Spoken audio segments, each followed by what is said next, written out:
So in a moment, I'll be sending you all off into random groups of 2 or 3 for a series of 5-minute meetings in breakout rooms. You'll get a 60-second warning before I bring you all back to the main room. After the TAD talk from Jon, we may create slightly larger groups of 3 or 4 so that we can discuss the ideas presented in a larger group.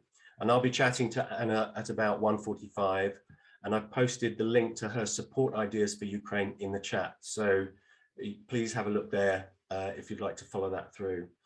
In the unlikely event that you meet the same person twice, because we have a good attendance of 59 at the moment, then make the most of having an extra 5 minutes with that person. These meetings are arranged at random in the breakout rooms, and we have client side, supplier side members here with us, and independent practitioners, arts and culture practitioners, and consultants. So you may not feel that the person you meet can help you, but please remember they may well be able to introduce you to people who can. Please share the time equally in the chat rooms. And please remember, this is not a pitch fest. It's not a chance to sell this hour. You simply won't have time. Rather, it's a chance to get to know people and make that quick connection and start the process of gaining knowing, liking, and trust in both directions. So exchange contact details and continue the conversations afterwards and explore those opportunities to collaborate. If at any stage you get disconnected or find yourself in an empty breakout room, please either log back in or leave the breakout room to return to the main meeting where we'll be and can meet you. So you'll shortly see a pop-up to join a breakout room. Click on that when you see it. And just briefly, our next event is at 1 p.m. EST on Tuesday, the 29th of March, to accommodate demand for a lunchtime event across the Atlantic. Everyone is welcome. I think that's 7 o'clock British summertime, 7 p.m. And our next one of these is on Thursday, the 7th of April at 1 o'clock. And everyone is welcome, and all our random speed networking events are free. If you'd like to join us, please go to artsandculturenetwork.com. Membership of our network starts at just £5 a month. So, or search for Arts and Culture Network, and you'll find us to learn about how you can support us and the benefits that that brings. So, sorry to have banged on and taken up too much time. So I'm going to open up the breakout rooms now. If you get stuck, just come back. So bear with me. I'm going to go for, we're going to have 2s and 3s. In fact, we can have exactly 2, which is fantastic. But if you're on your own, do please come back, and you'll hear see a little warning when you've got 60 seconds, so you can end your very quick meeting elegantly. Right, enough from me. Here we go. Opening all rooms. See you in 5 minutes.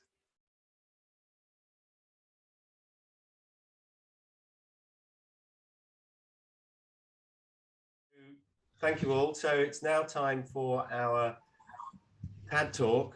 TAD talk is called TAD talk because it's small, it's brief, so it's TAD, but it also cunningly stands for the arts debate. I'm waiting for the lawsuit to arrive from the people at TED, but we'll wait and see. So I'm delighted to introduce Jon. Jon has recently published a fascinating book called Citizens, and among other things that I found very, very impressive about it was the fact that it's got a foreword by Brian Eno. I was going to ask Jon if he could persuade Brian Eno to join us today, and perhaps we should try that again. So excellent. I gather that's going really well. I'm not going to steal your thunder, Jon, by saying the things that I've told everybody in the emails that have come on. So, so 10 minutes is yours, and feel free to share your screen if you like, and then we'll have a breakout session to discuss all the ideas that you share with us. And we are recording this, and with Jon's permission, we'll make this available on the community platform afterwards for the benefit of those subscribing members who weren't able to join us today. So, Jon, over to you. Thanks very much, Mark, and lovely to be here. I'm going to do share screen and I'll keep it tight within my 10 minutes. So hopefully you can all see that. Someone shout at me if you can't, but I'm going to start, ironically, given that my pitch to you is all about thinking about people as, well, pitch, it's not even a pitch. What I want to talk about is the idea of thinking of people as citizens, not consumers. I am starting with a sales pitch. So the book isn't actually out until the 17th of March. Last few days to order a copy, and as Mark says, even if you're not particularly interested in what I've got to say, you get at least 4 pages of Brian Eno, which makes it entirely worthwhile. The idea in the book, the sort of central idea that I'm offering, is actually sort of quite an ambitious one. I think what I'm trying to do is say that we're living in a moment in time when actually at a very deep level, the story of the individual in society is shifting. And this is the framework that I introduce in the book and that I talk from and work from. And I offer it to you really as a set of lenses through which to see what the moment in time we're living in. I think end of the 19th century, so this is a broadly historical take on the world. So end of the 19th century, beginning of the 20th, I think we lived in something like the subject story. The right thing to do as subjects was to do as we were told, to obey and receive, and the role of organisations and leaders was to command. We were the kind of people who had stuff done to us. And that was on the basis that actually the best society would result if the little people kept their heads down and did as they were told, and the God-given few would lead us to the best outcomes for the world. That story, I think, fell apart end of the 19th century, beginning of the 20th, and what emerged out of the 2 world wars was something like the consumer story. The right thing to do is to get the best deal for number one, choose the best option for you from those that are offered, have things done for us. The role of organisations and leaders was to serve. And I think what we're living in right now, and even more immediately in the last week or so, I don't want to... I'm so glad we've got Anna with us, and I don't want to take up too much oxygen because I'm desperate to hear from her and that reality. But I think what we could be emerging into, if we all lean in, if we all seize our agency in this moment in time, is something like the citizen story, which says that the right thing to do actually is to get involved, that all of us are smarter than any of us, and that's how we'll solve the problems of our world together. That people actually are capable of participating in creating, and the role of organisations and leaders is to facilitate and enable that participation, not just to serve or to command. I have a particular kind of take on this, and an interesting voice in this, I think, because I spent the first 10 years of my career working in the advertising industry, very much in that kind of middle column. And in the book, it was such an exciting process researching it. There's stories from how the Taiwanese government responded to COVID by doing such things as setting up a phone line where any citizen could ring in with ideas for how the country's response could be better.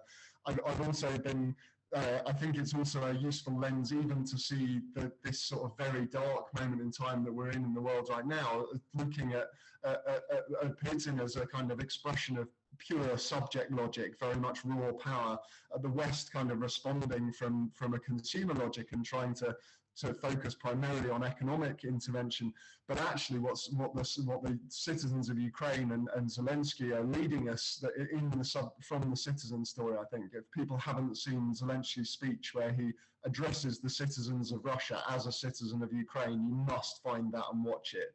If you haven't seen the fact that the Anonymous Collective have been taking down, citizens of the world have been taking down Russian propaganda and Russian channels, if you haven't seen that the European co-working group have been enabling Ukrainians to get themselves sorted and work together from wherever they are.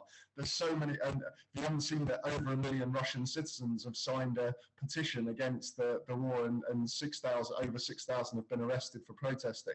Like, there's so much sort of citizen energy in this moment that I think, and it is that citizen energy, I think, that's showing a way forward.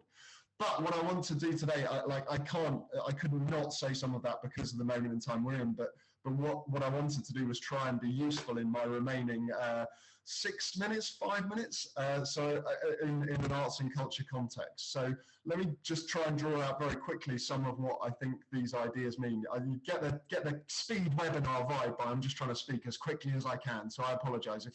If you're excited but can't quite follow, then you'll have to get the book.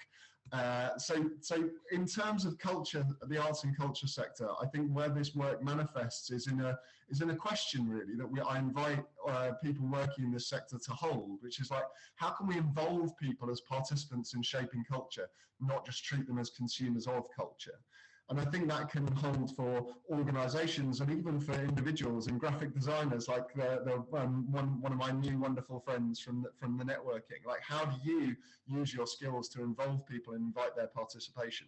My favourite case study, the 3 challenges that come from this, like, don't just stand in, for organisations in particular, don't just stand in big impact and claims of social positivity, but think about specifically what your contribution is. Don't just outreach, but involve, put power in people's hands, and don't just do one-off projects, but build platforms. And the example I want to give you that you can, again, find more of in the book is the National Trust, where I've done a lot of work over the last 5 or 6 years. And when we started, the National Trust was very much, so this triangle diagram expresses a logic which said that the National Trust actually was divided almost into 2 separate organisations. One that was a charity looking after special places, more or less in spite of people, and one that was a marketing organisation selling days out to people. And what the work we were involved in was very much about rebuilding the relationship between people and place, treating people as participants in protecting special places, not just as consumers of days out. And it led to some wonderful things, totally transforming membership. We rebranded an entire staff cohort as rangers and trained them in social media rather than treating them as wardens, whose job was to sort of originally had been to sort of jump out from behind trees and protect nature from children. So there's a sort of the actual shifts that take place when you think about what really is this organisation doing, if it's involving people in what it's trying to do in the world and treating people as participants, not just as consumers. So I've got one sort of offer for you guys. My organisation, the New Citizenship Project, actually developed a toolkit for people working in the cultural sector. We called you cultural entrepreneurs. I'll post the link in the chat in just a moment, but you can also, if you want a hard copy of this, you can email info@newcitizenship.org.uk. I'll put that in the chat as well, and we can send you a copy free of charge for that. But I guess just to finish off my contribution, I wanted to go back to this sort of idea of what this moment in time is. And I think the reason why this diagram is the way it is, the idea is that at any given moment in time, that there is a dominant story. There is a story that shapes the broad interactions. But at some points, there is a story that's dominant but collapsing, and a new story that's emerging. So at the end of the 19th century, beginning of the 20th, the logic of the subject was starting to collapse, and the logic of the consumer was starting to form. I believe that where we are now, today, is a world where the logic of the consumer is starting to collapse, and we're seeing it in so many ways and places.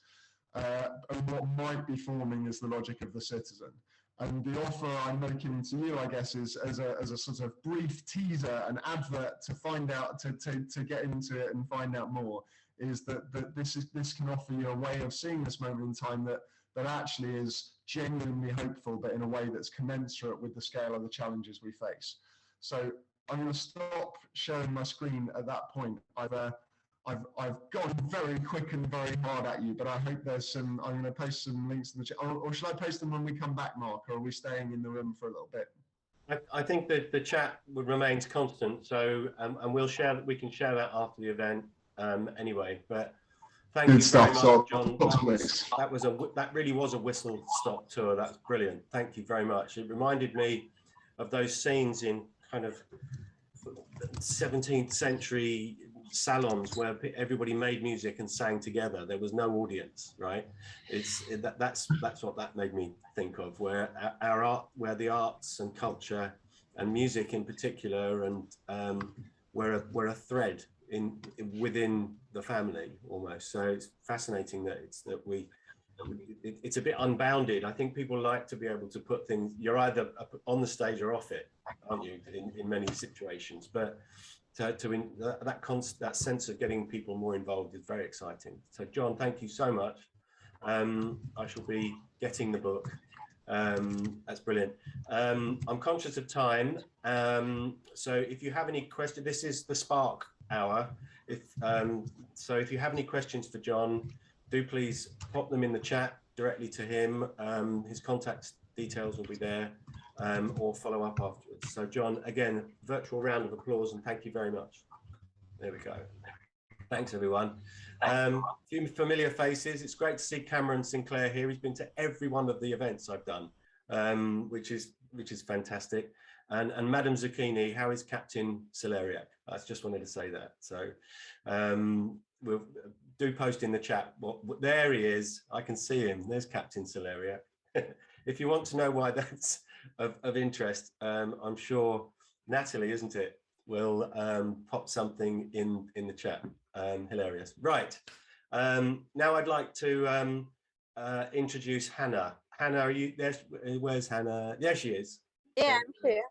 Excellent. Thank you, Hannah. If you everyone, if you go on speaker view, you'll see Hannah more clearly rather than in yes. Yeah, you're fine. So this was great. The story behind this is that I just sent hearts out over LinkedIn to any of our arts and culture network LinkedIn group members who were in Ukraine, and Hannah very kindly saw one and said thanks, and we got chatting, and I thought it would be great. As Jon hinted at, none of us really sees the whole picture, but at least we can listen to a trusted friend who's part of our group, just to learn a little bit more about the experience that Hannah has had over the last week or so, what the current situation is, and most importantly, how we can help.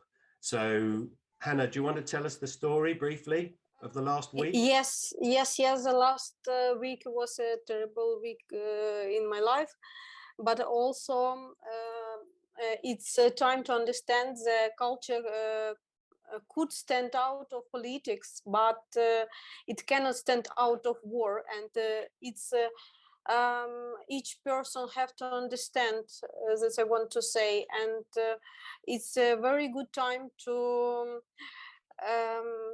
say your position about the war, and not to be a person who make silent.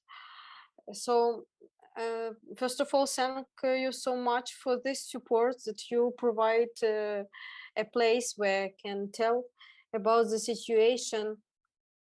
And I have some points of why cultural sanctions is very important right now. The first of all is the aggressor country should not receive humanistic privileges, I think. To continue to demonstrate is dangerous propaganda.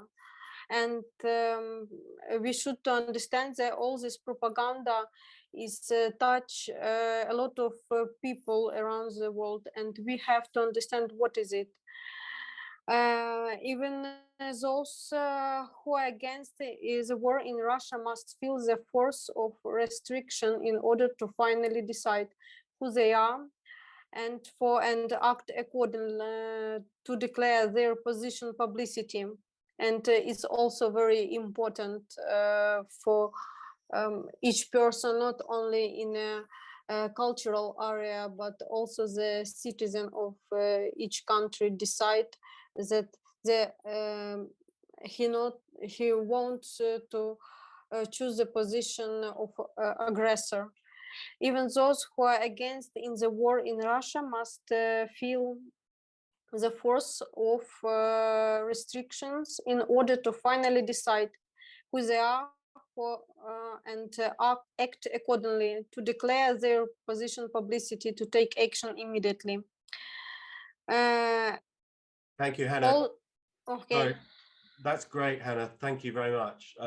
But from a personal point of view, I'm sure we'd all like to be reassured that you're in a safe place, safer place than you were 5 or 6. Okay, thank you. Yes, I'm right now in a safe place, and I hope everything will be okay. And I believe that each of us can decide that he able to to help us to stop the war, because it's very important. Thank you, Hannah. Yeah, so you're in somewhere safe in Western Ukraine at the moment, having left Kyiv Yes. some days ago. So, yeah, I mean, I'm sure we can't even begin to understand what it might be to live so close to what you're having. Yes, I want to say very shortly the picture of how it was. People just wake up at 4 hours in the morning because of bombs, and all people calling each other that the war is starting. And the first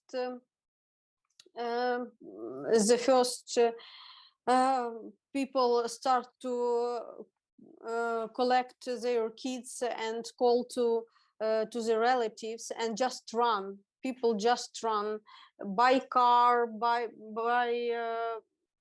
public transport. A lot of people running, and also me and my husband and 2 kids. We are running under the bombs, under the very low signals that sounds everywhere. So it was very terrible situation also for our kids, and all people who runs from Kiev spent on the road without any stops and rest as minimum 35 hours. And before we came to the west part of Ukraine. So, but right now, people not afraid. People want to fight. People want to say the truth, because we understand that in Russia, on the Russian territory, a very big amount of people not understanding what's going on. So our mission is tell the truth our neighbors what is the situation, so they understand that it's not good. The war is very bad, so that they understand that they can't to stop their leader. Yeah, I remember seeing a placard that says, I think it was, if Russia stops fighting, there is no war. If Ukraine stops fighting, there is no Ukraine. Yes, but also, unfortunately, Ukraine, it's the buffer before the Europe. Yes. And people from both the side understanding, and nobody wants this third world war. No. Hannah, so, thank you. Thank you so much. Thank you so much for joining us. Thank you. I think we're all sending love and waves and in the hope that you're going to be okay. Thank you. Hannah has I've posted a link that Hannah provided with me this morning for her tips and suggestions for how you might support that. But I'm also delighted that Alex Barker is here with us today. Alex is my pirate queen. She's the author of How to Be More Pirate, and she did one of our TED Talks. Alex, would you like to jump off mute and very briefly mention the fundraiser that you're working on? Yeah, thanks, Mark. Thanks so much for giving me a couple of minutes at the end of this. Really appreciate it. And thanks, Anna, for speaking. So yes, we are organising, me and a few people are organising a fundraiser, and I really apologise for being so sweaty and everything. I exercised before this and jumped on. Sorry, just to caveat that. We're organising a fundraiser, an art auction. So we're going to be auctioning off pieces of art. And so I have not prepared this.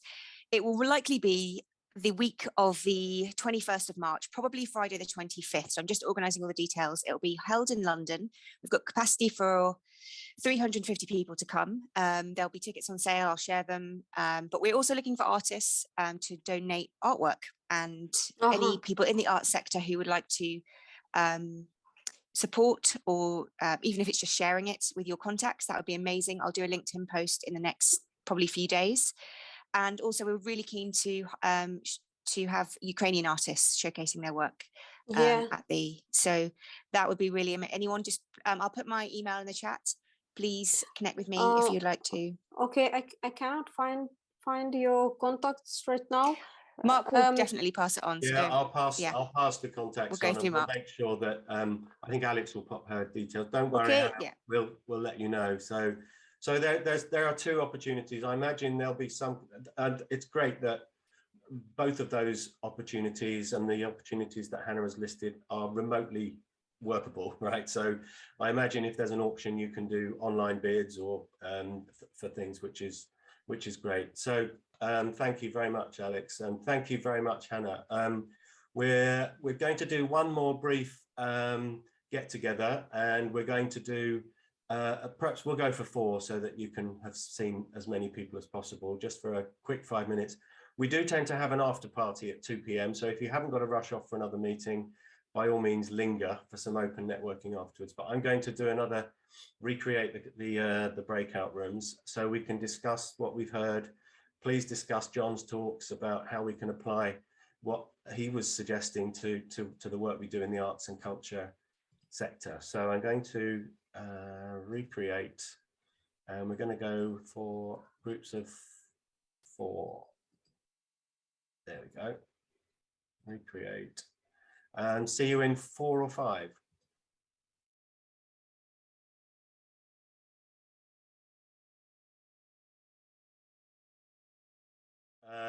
It's bang on the hour, so we always promise we'll let people go if they need to. So by all means, slip away if you have to, if you have another meeting to go to.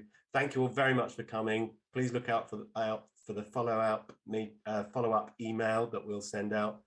Please consider joining us for our first venture into the stateside across the Atlantic on the 29th of March. It'll be 7 p.m. our time.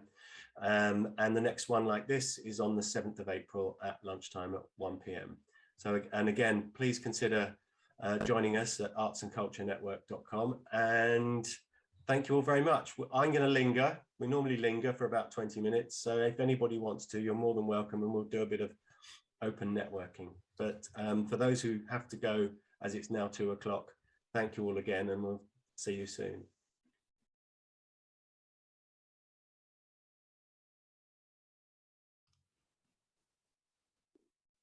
Well done, Mark. That was a fast one. It was a fast one. I'm sorry. Was that actually an hour? Felt like sort of 20 minutes. I know, that's the feedback we get. You know, I can't believe we've done so much in an hour, but we love it. You know, so it's the spark. You know, you and I, and Rob, for the benefit of others, Rob is on our advisory board, and we've known each other 35 years. You were my first client when I had a web design agency 35 years ago, I think. And yeah, he built my first website for the City of Birmingham Symphony Orchestra. I did, and it was the first website of a symphony orchestra in Europe that was at its own domain, 2 weeks before the London Symphony Orchestra, importantly. And as you always say, the best £350 I ever spent. That was a fortune back then. No VAT. No VAT. Do please come off mute if you fancy an open chat. Cameron. Yeah, I'll just Cameron, say hi, everyone. Yeah, I'd like to just say a huge thank you to Tanya. So yeah, no, I've just had it's just been such a wonderful experience meeting Corey from the Old Royal Naval College. That was an introduction because of Tanya.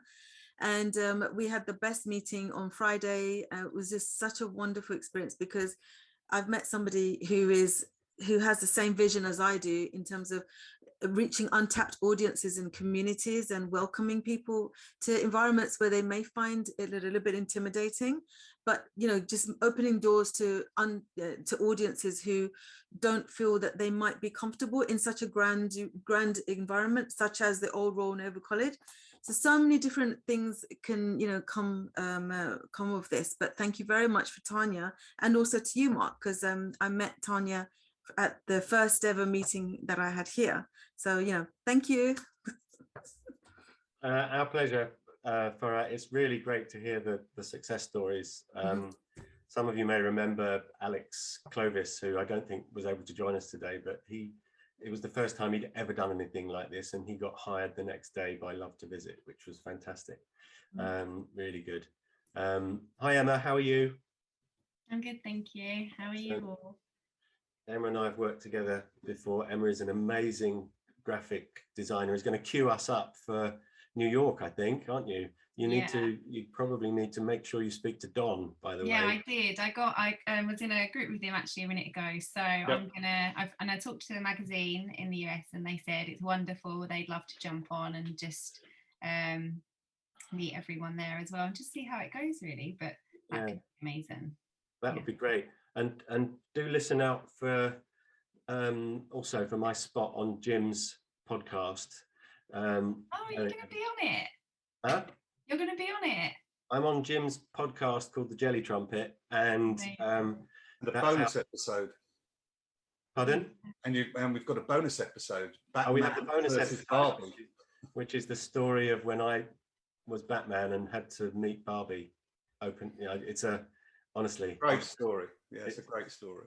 Jim loves that one. I haven't got time now, but perhaps we'll do a special event. I'll do it at one of our socials, because we are going to plan to do some evenings with a glass of wine and less structured and a bit more freewheeling. So perhaps I'll tell the Batman story then. But if you search Mark Walmsley Batman, you'll find it on a blog post somewhere.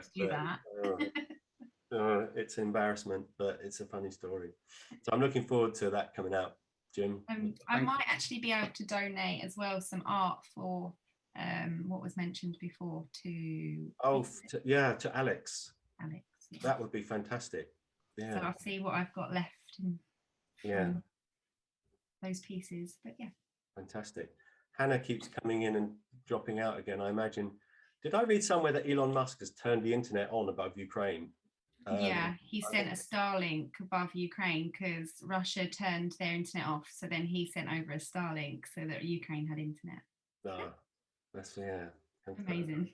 Only he could do that, right? So. How is your connectivity, Hannah, in Ukraine? Excuse me. Can I repeat, please, your question? We were just asking about how connected your internet is and your Wi-Fi support. How is it? Is it okay? Oh no, it's very bad. It's all time interrupting.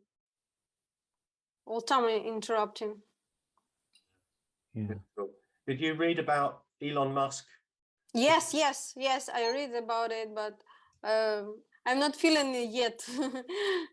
Okay, probably yet to turn it on. And Don, you and I we normally have a catch up. Don is one of our stalwarts across the Atlantic. There we go, stalwarts. Don is on our advisory board as well, and leading the charge for. We've got quite a few registered for our event. We're describing it as for people who are on the east coast of the Americas, rather than it be a city-based thing, because it's kind of wherever lunchtime is around the world. That's what we're trying to do. So lunchtime on the 29th of March, which is a Tuesday, is I think 7 p.m. here, which is doable. And I think Emma, you've signed up on that one, and that'll be fascinating to see how our arts and culture professional colleagues stateside, do they enjoy doing this kind of thing? I mean, we had Zymina, who's from Washington, who on our showcase event a couple of weeks ago, and I think she kind of runs the arts in Washington DC. That's the impression I got. I'm hoping she'll be joining us for that. And Cameron, I have to give you the shout out. I think you're the only person who's been to every one of these events. I'm really enjoying it. I think it's a terrific thing, and congratulations for inventing it. It's a brilliant time, and I'm just rueing the fact that in fact I'll be leaving Florida on the 29th of March, so I'll actually be in the air while you're doing your stateside version. So it's a real pity. Oh, that's too bad. Well, yeah, it's a shame. We'll record it.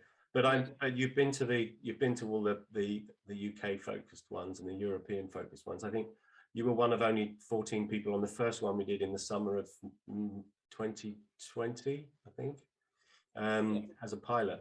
And that's where it started. So that's great. No, it's great to see it growing, and the kind of the international widening is really, really exciting, and it's just great to hear from people around the world. That's it's very easy. Even Cameron, please put a link in the chat to the images of your outdoor performance, will you? Because those images were unbelievable. Technophobe. I wonder if I'm going to be able to do that. I'll try. Keep talking. Yeah. Okay. Yeah. See if you can dig them out. And Jim, could you post, if you haven't done, could you post a link to the podcast? Yeah. Jelly Trumpets. That would be great, because what we do is we kind of tidy up the chat transcript and then we can share it so that if anybody has put contact details in there, they're there, which is great. Alex, could you remind us where you are and something about your work? I'm sorry. Oh, hi. Hi. Sorry, so this is like my first time, so I just want to say thank you so much, because I'm super grateful for this space that you've created. Thank you very much. It's really cool. It's great to have a newbie here. Yeah, and I'm gonna share it, if you don't mind, with a few people in my community who I think will also appreciate. So I host Mind, Body, Spirit events. I have a company called Ascending Tribe, and I do sound frequency therapy. And yeah, so I host online workshops every month, and I host in-person events and ceremonies, and I also have a couple of podcasts. And yeah, that's me. Oh, and I'm from Southeast London as well. Okay, that's great. Yeah, thank you so much. I'm really grateful to be here. No, that's great to have you here. Thank you. And Tanya, I keep seeing your venue on the telly, right? Good. What was the recent one? I think it was the artists, the Romantics on Netflix. Sure. Yeah. Oh yeah. We've been, Bridgerton has been here. Yeah, and the Romantics. And the Romantics on Netflix as well. Yeah. They kept walking up the same steps and back down again. So yeah. it's great. And it was, of course, the closing scene of the movie Les Miserables as well. That was you, wasn't it? Yeah. Yeah. All the barricades, everything was. Yeah. Those who don't know, ORNC stands for Old Royal Naval College. Nadia, hello. Where are you joining us from? Well, I'm in Bracknell at the moment, Bracknell, Berkshire, so 50 kilometers west of London.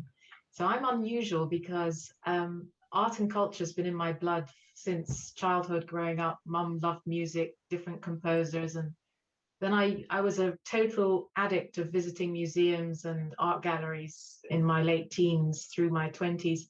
I've got a ton of books on artists and so on, but I followed a very different career because I was saying to some of my lovely colleagues that I met today that my father conditioned me through science. You know, I wanted to study advertising and language, French, and he said, no, do the sciences. And so I studied chemistry, and that took me on a totally different path.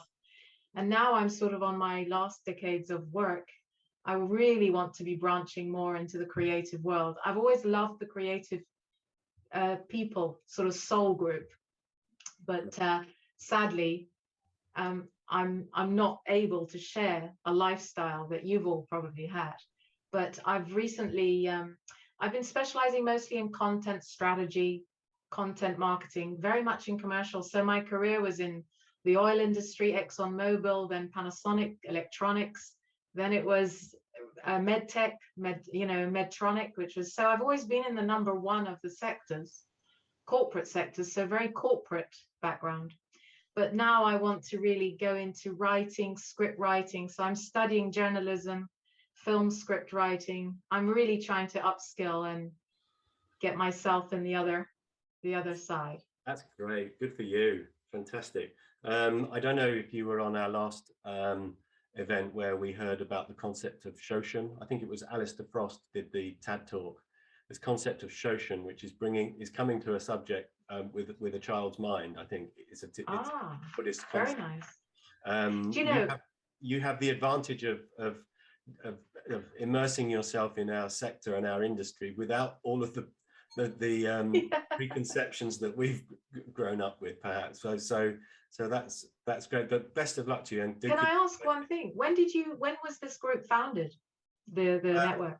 The network started on LinkedIn in 2010, and it's now 13,000 members in the LinkedIn group. And last November and a couple of years ago, we did a pilot event, a random speed networking event, and it worked so well.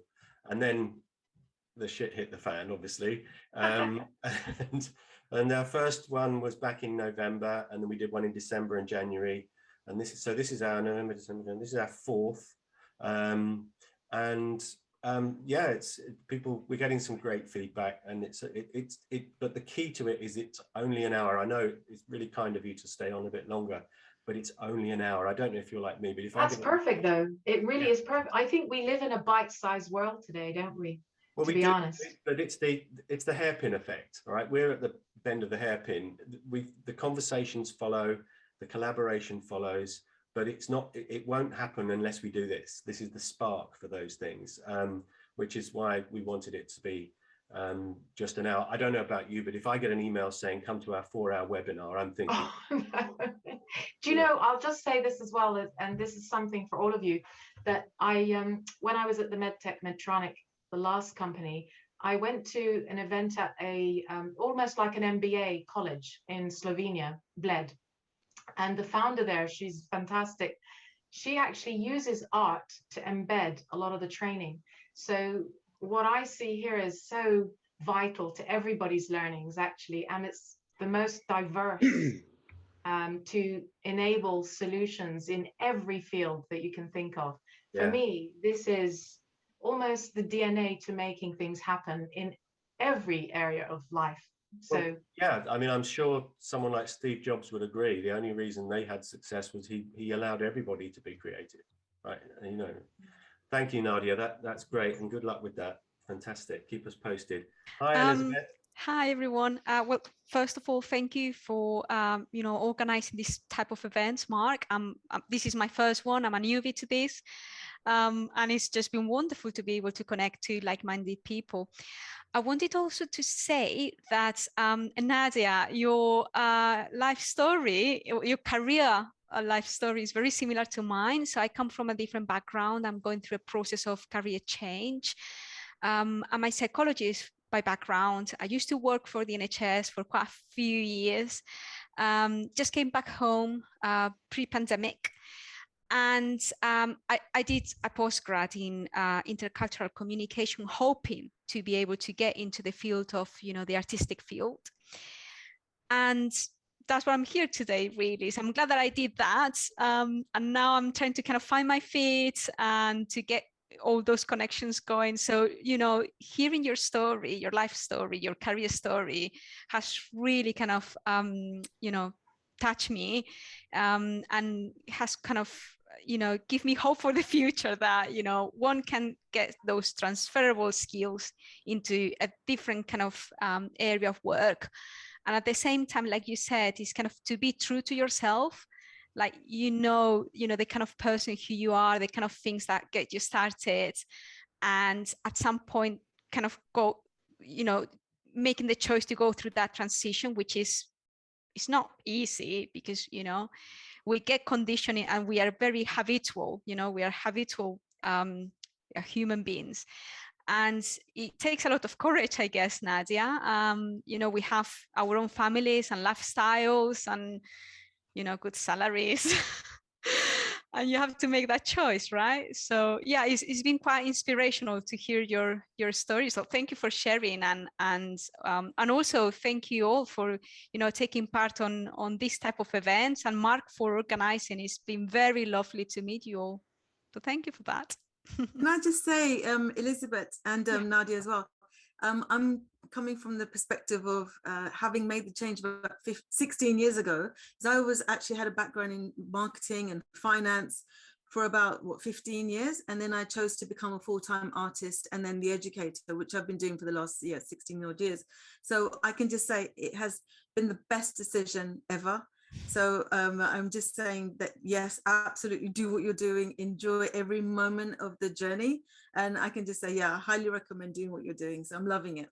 Oh, fantastic. Thank you for sharing. Great. You three have just provided me with the most amazing case study video here, which is fantastic. Happy to do that. That's great. Excellent. Cool. Okay, well, I shall let you go. 20 past. Thank you for joining the after party.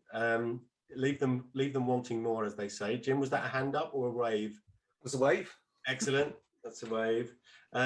Yeah, hopefully see you all again next time, either on the 29th of March or on the 7th of April. And if you want to help us grow this even quicker and you'd like to support us, have a look at the membership options at artsandculturenetwork.com. Furrah, thank you for doing that last night and signing up.